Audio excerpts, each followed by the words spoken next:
Meus amigos, nós iremos dar continuidade ao assunto probabilidade. Hoje nós iremos abordar o aspecto da distribuição binomial. Quando estudamos triângulo de Pascal e binômio de Newton, aprendemos que a gente pode calcular um binômio da seguinte forma. Vamos relembrar aqui o binômio de Newton. NP, calculamos da seguinte maneira. N fatorial sobre P fatorial, N menos P fatorial. O triângulo de Pascal, formado como sustentação este cálculo, e nós vamos utilizar esse binômio de Newton para efetuar os cálculos aqui nos exercícios de distribuição binomial. Como é que isso vai acontecer, Vanks? A distribuição binomial ela vai partir do princípio que a gente vai analisar os eventos de duas abordagens distintas. O que a gente vai chamar de resultado possível, nós sabemos que a probabilidade é a relação entre os eventos favoráveis e o total de eventos. O resultado possível ele vai ser classificado da seguinte forma. Nós iremos chamar esse resultado de sucesso e resultado de fracasso. E iremos chamar esses resultados por letras, tá bom? Eu vou chamar o resultado de sucesso de P e o de fracasso de K. Ou letra Q. Vou colocar a letra Q. Bom, para que vai servir isso? Deixa eu dar um exemplo para você. Se a gente lançar um dado uma vez, a probabilidade de dar um determinado número dele é 1 em 6. Se nós lançarmos um dado duas vezes, os resultados possíveis ou eventos amostrais, ou espaço amostral, como queira chamar, vai ser 6 vezes 6, 36. Onde é que a gente vai utilizar o tal binômio? Bom, eu posso lançar um binômio e perguntar para você uma situação, por exemplo, diferente, uma situação que importe para nós mais de um evento possível. Veja o exemplo que a gente trouxe aqui na tela. Lançado um dado 7 vezes, qual é a probabilidade de se obter o mesmo número se obter o número 2 apenas duas vezes? Para um dado não viciado. Esse dado não viciado é aquele que não permite que aconteça nenhum tipo de situação de que um resultado dê mais do que outro. Bom, para o resultado ser o número 2, é 1 sobre 6. Duas vezes. 1 vezes 6, 1 vezes 6. Isso aqui seriam os resultados de sucesso. Quais são os outros resultados possíveis? Bom, se o número 2 é um resultado em 6, os resultados de fracasso, ou seja, o evento complementar, seria quanto? 5 sobre 6. Quantos números nós temos que pode dar além do 2? O 1, 3, 4, 5 e 6. 5 vezes aqui, ó. 5 sobre 6, 5 vezes. Como é que nós escreveríamos essa resolução? 1 está para 1 sobre 6 elevado ao quadrado. E aqui, 5 sobre 6 elevado à quinta. Você iria fazer o produto dos dois. Porém, se você vê que não importa se o 2 sai no primeiro, ou no segundo, ou no sétimo, etc., você pode trabalhar tudo isso com binômio. Como assim o binômio? Quantos resultados possíveis lançamentos de 7 vezes? 7. Para obter o 2 em 2 lançamentos, quantos? 2. Aí você faria o binômio 7 e 2. Esse binômio 7 e 2 para trocar as posições. E aí você faria o que agora? Você multiplicaria com os favoráveis ou os eventos de sucesso, meio elevado 1 sobre 6 elevado ao quadrado, vezes o fracasso, 5 sobre 6 elevado à quinta. Essa seria a nossa resolução. Só que nós não precisamos ficar sempre montando o mesmo cálculo. Existe uma relação matemática para esse evento realizado quantas vezes você quiser. Você vai chamar o número de vezes de n, você vai chamar de k os resultados possíveis que você procura, ou o número de vezes que acontece o evento, e vai relacionar matematicamente da seguinte forma. Probabilidade para esse tipo de situação de distribuição binomial, você vai fazer o binômio nk, vezes os eventos possíveis de sucesso elevado a k, vezes os eventos de fracasso, ou seja, os que você não procura, elevado a n menos k. São muitas letras numa relação, Vanks. Isso aqui é só no primeiro momento que você acha que pode ser complexo. Depois que você começa a resolver os exercícios, você visualiza que não vai ter nenhuma dificuldade. Então, como é que nós vamos fazer? N, o número de vezes dos eventos realizados de forma independente. K, a probabilidade de ocorrer tantas vezes que você está buscando. P, os eventos ou resultados de sucesso. O Q, os eventos ou resultados de fracasso. A apostila traz para nós, por exemplo, o primeiro exercício, ele diz assim, para que a gente possa colocar isso aqui em prática, a primeira questão diz assim: jogando uma moeda 5 vezes, Qual é a probabilidade de se obter cara 3 vezes? Vamos relembrar da relação da distribuição binomial. Binômio NK, eventos de sucesso elevado a K, eventos de fracasso elevado a N menos K. Essa seria a nossa relação. Vamos agora, em cima disso, buscar as informações no próprio texto. Bom, quantas vezes a moeda foi lançada? 5 vezes. Então, o N vale 5. Qual a probabilidade de se obter cara 3 vezes? Você quer que aconteça o evento 3 vezes. Quanto é o nosso K? 3. Agora vamos raciocinar com eventos de sucesso e de fracasso. Para você obter cara, é uma em duas, porque só temos 2 resultados possíveis. Para obter coroa, a mesma coisa, 1 em 2. Então, eu vou chamar tanto o P, que são eventos de sucesso, como o Q, eventos de fracasso, de meio. Porque se fosse num dado, o resultado possível de sucesso seria 1 sobre 6 e o de fracasso ou evento complementar 5 sobre 6.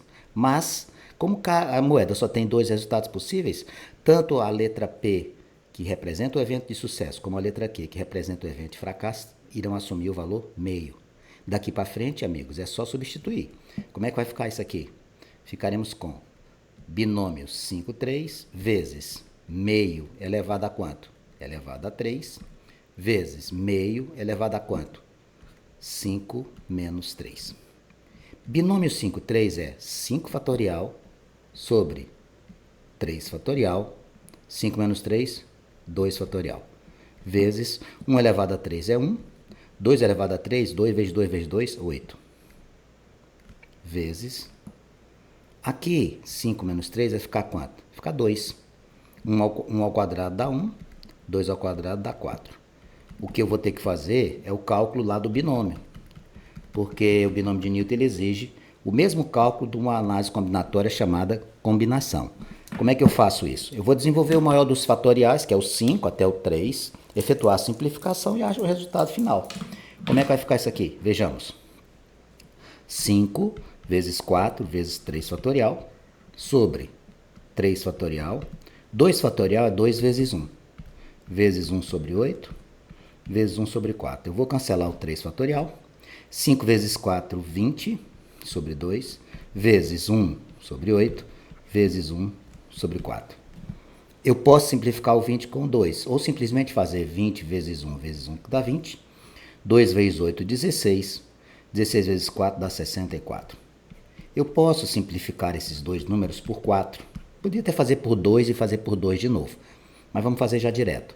20 dividido por 4 vai dar 5. 64 dividido por 4 vai dar 16. Portanto, jogando uma moeda 5 vezes, a probabilidade de se obter a cara 3 vezes será 5 em 16.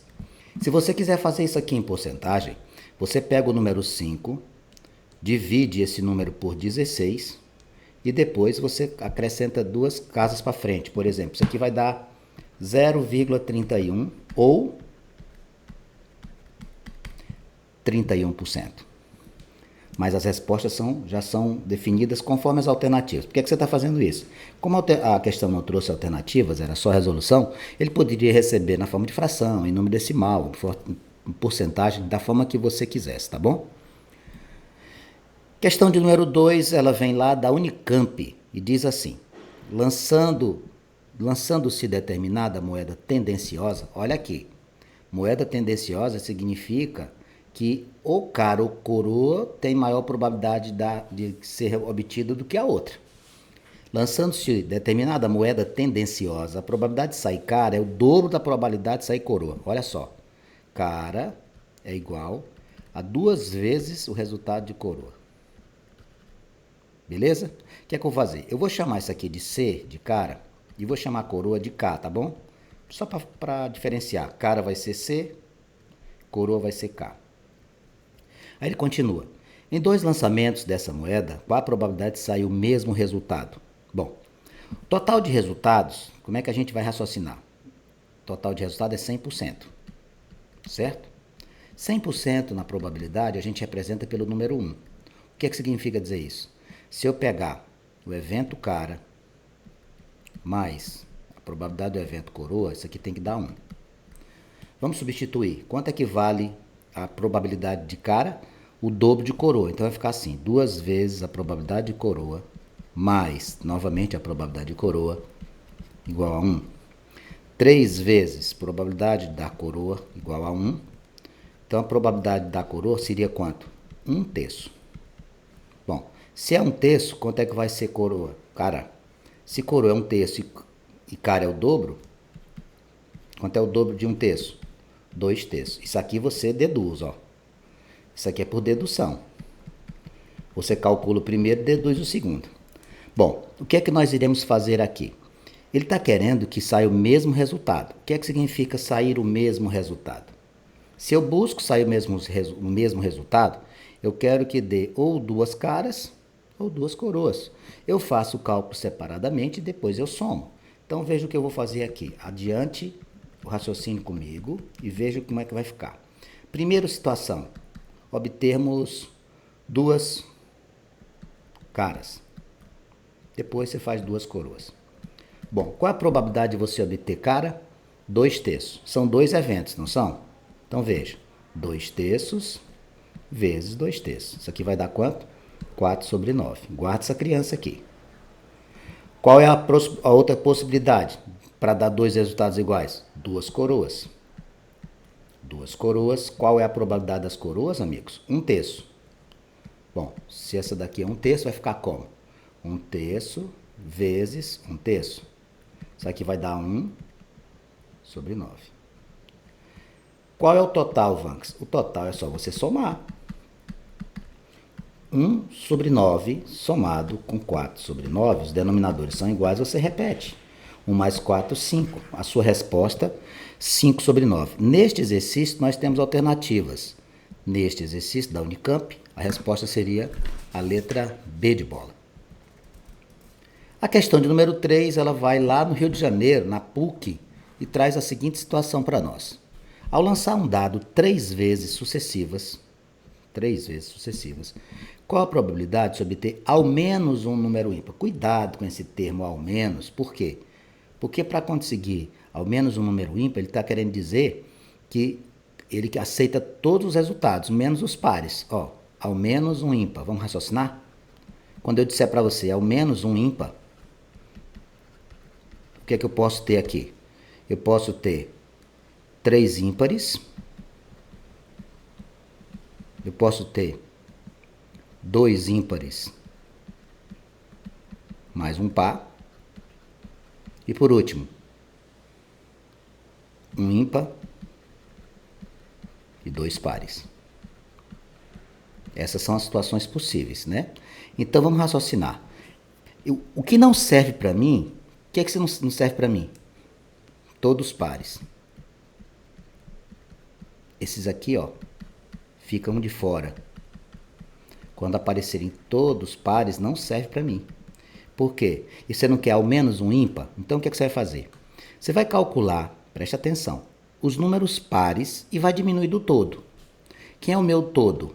O todo é 1. O todo é 100%. 100% a gente representa como? Com o número 1.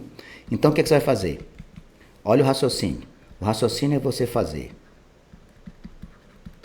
o todo, ou total, menos aqueles que forem pares. Esse é o raciocínio. Quando você pegar o total de possibilidades, retirar os pares, ao menos um dos resultados irá apresentar um ímpar. Então, como é que eu vou fazer? Eu vou pegar e vou calcular esse moço bem aqui. Esse eu já sei quanto que é. Quanto que é? 1. E os pares? São 3 eventos. Então, você faz isso, ó. Qual a possibilidade de você obter, lançando um dado, um número par? Bom, para eu lançar um número par, o dado tem quantos resultados possíveis? Quantos resultados possíveis você tem? Ou você tem 3 pares ou 3 ímpares. E a metade é par, a metade é ímpar. Então é meio, 50%. Num dado, 50% resultados pares, 50% resultados ímpares. Então vai ficar assim, ó, meio vezes meio vezes meio. 1/8. Então, quem vai ser o resultado que vai ter pelo menos um resultado ímpar? 1 menos 1 sobre 8. Como é que você resolve isso? 8 vezes 1 dá 8, menos 1, 7, repete o denominador. Quantidade de possibilidades de se obter ao menos um número ímpar lançando um dado 3 vezes sucessivamente é 7 sobre 8. A nossa resposta seria a letra E. Deixa eu atentar para um aspecto. Quando a gente diz que a possibilidade de tirar um ímpar é 7 sobre, pelo menos um ímpar, 7 sobre 8, isso aqui também vai valer para os pares. Por quê? Se a pergunta fosse ao menos um par, você fazia a mesma coisa. Você ia colocar 3 pares, 2 pares e um ímpar, um par e 2 ímpares. Ia fazer do mesmo jeito, todo menos a parte que você não deseja. 1 menos 7 sobre 8. Desculpe, 1 menos 1 sobre 8 daria 7 sobre 8. Questão de número 4, ela vem da PUC de São Paulo e diz assim: em um pote de vidro não transparente foram colocados mini sabonetes, todos de mesmo tamanho, 16 deles na cor amarela. Procure sempre que possível anotar as informações. 6 na cor verde e 4 na cor azul. Então tá lá no potezinho lá, colocou os sabonetes. Qual é o total de sabonetes que você tem? 16 com 6, 22, com 4, 26. Tá. Retirando-se aleatoriamente 3 mini sabonetes, você vai fazer uma retirada de 3. Com reposição. Essa informação é importantíssima. O que é que significa retirar com reposição? Existe retirar com reposição e sem reposição. Sem reposição é o seguinte: você retira e não devolve mais para o recipiente. No caso aqui é com reposição. Você vai tirar o sabonete, você vai olhar e vai devolver para o pote. Então ele diz assim, ó: retirando-se aleatoriamente 3 desses mini sabonetes, um após o outro, com reposição, a probabilidade de saírem pelo menos 2 deles na cor amarela. Pelo menos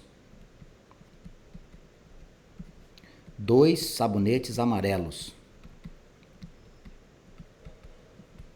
Aqui, ó. Agora, termine o texto. Sabendo que tem uma situação que é importantíssima. O primeiro retirado já foi amarelo.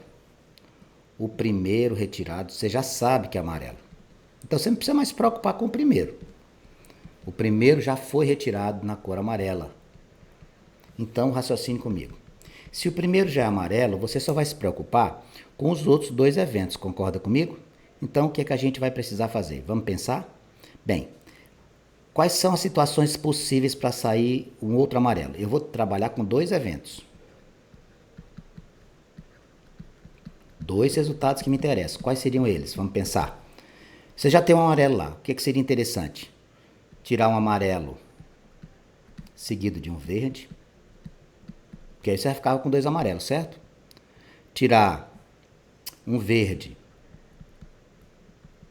seguido de um amarelo. Tirar um amarelo seguido de um sabonete azul, porque eu já tenho o primeiro amarelo. Tirar um sabonete azul seguido de um amarelo. E qual é a última situação? Você tirar 2 amarelos, porque pelo menos 2 seriam amarelos. Ele está falando lá aqui, ó, pelo menos 2. Então pode ser com 2 ou com 3. Então para ser com 3 teria que ser amarelo, amarelo. Bom, o que é que nós vamos fazer? Nós vamos calcular todos esses eventos e depois somar. Vamos pensar? Ó, vamos aqui no amarelo e no verde. Qual seria a situação do amarelo e do verde? Quantos amarelos você tem? Vanks, eu tenho 16 amarelos. Então vai ficar como? 16 sobre qual total? 26. Vezes. Quantos verdes você tem? Verdes nós temos 6. 6 sobre 26. 6 sobre 26. O azul são 4. Então vai ficar como aqui? Vamos simplificar. Ao simplificar isso aqui por 2, são todos pares, vai ficar 8 sobre 13 vezes 4 sobre 13. Não, desculpe, 3 sobre 13. 8 vezes 3, 24. 13 vezes 13, 169. Guarda isso aqui que não dá para simplificar isso aqui, deixa quietinho aí. Faça agora verde e amarelo. Verde e amarelo é a mesma conta. Só vai trocar de lugar. Eu vou montar por montar, mas não havia necessidade. Ia ficar assim, ó. 6 sobre 26 vezes 16 sobre 26. Aí ia ficar como? 3 sobre 13, 8 sobre 13, que daria o mesmo resultado, porque na multiplicação a ordem dos fatores não vai alterar o seu resultado. O que você vai fazer agora? Você vai fazer o cálculo para amarelo e azul, que é do mesmo jeito. Quantos amarelos nós temos? 16 num total de 26. E quantos azuis? 4 num total de 26. Essa conta vai me dar 8 sobre 13 vezes 2 sobre 13. 8 sobre 13, 2 sobre 13. 8 vezes 2, 16. 13 vezes 3, 169. Está observando que é todo mundo com o mesmo denominador? Esse aqui, Vanks, azul com amarelo, a mesma coisa do anterior, só que vai trocar a ordem. 4, 26, 16, 26. Vai ficar 2, 13, vezes 8, 13. Vai também te dar 16 sobre 169. Qual a última situação que falta fazer? A última situação que falta fazer é amarelo com amarelo. Qual é a quantidade amarela? 16. Então vai ficar 16 sobre 26 vezes 16 sobre 26, porque ambos são amarelos. Vai ficar 8 sobre 13 vezes 8 sobre 13. Isso aqui vai me dar 64 sobre 169. Bom, depois que você fez todos esses cálculos, as possibilidades de aparecer pelo menos um amarelo, o que é que você vai fazer? Você vai somar. A sua conclusão, eu vou puxar aqui um espaço para eu fazer esse cálculo final. Acompanhe o raciocínio comigo, por gentileza. A sua conclusão vai ser o quê? Somar todos eles. 24 sobre 169 aparece duas vezes. O 16 sobre 169 também aparece duas vezes. E por fim, quem é que aparece aí de diferente? 64 sobre 169. Eu estou diante de uma soma com o mesmo denominador, então você repete. 169. Se você der uma olhada nas alternativas, você já conseguiria resolver essa questão da PUC só com denominador. Por quê? O único que tem denominador 169 é a letra E. Mas vamos somar para confirmar. 24 com 16 dá 40. 24 com 16, 40. 40 com 40 dá 80. 80 somado com 64 dá 144. Por isso que a minha resposta é a letra E. Essa sequência de exercícios de probabilidade que envolve distribuição binomial é simplesmente apaixonante, não é mesmo? Vamos fazer a última questão de nossa sequência da apostila. Ele diz o seguinte: em uma prova composta de 10 testes de 5 alternativas, com apenas uma correta, normalmente a prova que você faz, qual a probabilidade de um candidato que responde a todos esses testes ao acaso acertar 6 questões? O que é que responder a todos os testes ao acaso? Chutar. Qual a probabilidade de ele acertar 6? Bom, a probabilidade de ele acertar 6 é uma probabilidade pequena ou grande. Quanto maior o número de acertos por chute, menor a probabilidade. O que é que a gente vai fazer aqui? Qual é a relação binomial para a distribuição? Probabilidade é igual a NK vezes eventos de sucesso elevado a K, eventos fracasso, N menos K. Aqui está a relação binomial para a distribuição. Vamos anotar as informações. Quem é o N? O N, você vai verificar o número de testes. Quantos testes são? 10. 10 testes. Então, meu N é 10. A busca é de acertar 6 questões. O K é 6. Bom, o que é que a gente vai ter agora aqui? O que nós vamos fazer agora com relação a essas informações é trabalhar com os eventos de sucesso e com os eventos de fracasso. Você tem 5 alternativas. A, B, C, D, E. Acerto. Qual é o evento de sucesso? É 1 em 5. Chutando, a probabilidade é 1 em 5, né? E de erro? Qual a probabilidade de você errar? É o evento complementar. 5 alternativas. Possibilidade de acertar no chute. 1 em 5. De errar? 4 em 5. Então, o meu P é 1 quinto e o meu Q, 4 quintos. P, 1 quinto. E Q, 4 quintos. Pronto, já tenho todas as informações. Aqui por diante, basta fazer substituições. Então, vai ficar aqui como? 10, 6, vezes, qual o P? 1/5, elevado a quanto? Quanto é o nosso K? 6, vezes 4/5 elevado a quanto? Elevado a 4. Amigos, nós não vamos fazer uma conta gigante dessa. A resposta nós iremos deixar numa formatação tal que não haja necessidade de fazer, porque o número aqui, ó, 5 elevado a 6, 5 elevado a 4, 4 elevado a 4, 5 elevado a 4 é muito grande. Então o que você vai fazer? Você vai manter assim, ó, binômio 10, 6, vezes 1 sobre 5 à sexta, vezes 4 à quarta sobre 5 à quarta. O que a gente pode ainda fazer, e é assim que nos traz a apostila, o autor sugere que nós apresentemos para você, seria uma resposta da seguinte forma: binômio 10, 6 vezes 4 elevado a 4, porque você multiplica 1 com 1, sobre 5 vezes 5, 5 à sexta vezes 5 à quarta. Repete-se a base, somam-se os expoentes, 6 e 4 e 10. Essa seria a quantidade ou o valor que corresponde à possibilidade de você dar 10 chutes numa prova e acertar 6 respostas. Vanks, eu fiquei curioso, eu nunca fiz isso, porque eu não chuto minhas questões, eu resolvo todas. Mas como é que ficaria esse cálculo na prática? Só a título de curiosidade, o exercício terminou aqui. Só a título de curiosidade, para você se tocar e estudar. Só a título de curiosidade, eu não estou nem colocando 10 na prova não, o autor só colocou 6. Ficaria assim, ó, 10 fatorial, só para você ter uma ideia do tamanho desse número. 10 fatorial sobre 6 fatorial, 4 fatorial. Quanto é que vai dar isso? 10, 9, 8, 7, 6 fatorial, sobre 6 fatorial, 4, 3, 2, 1. Eu vou simplificar o 4 com o 8. Eu vou simplificar o 6 fatorial com 6 fatorial. Eu vou simplificar o 3 com o 9. E o 2 com 10. Isso aqui vai me dar 5 vezes 3, 15. 15 vezes 2, 30. 30 vezes 7, 210. Olha qual seria o teu número.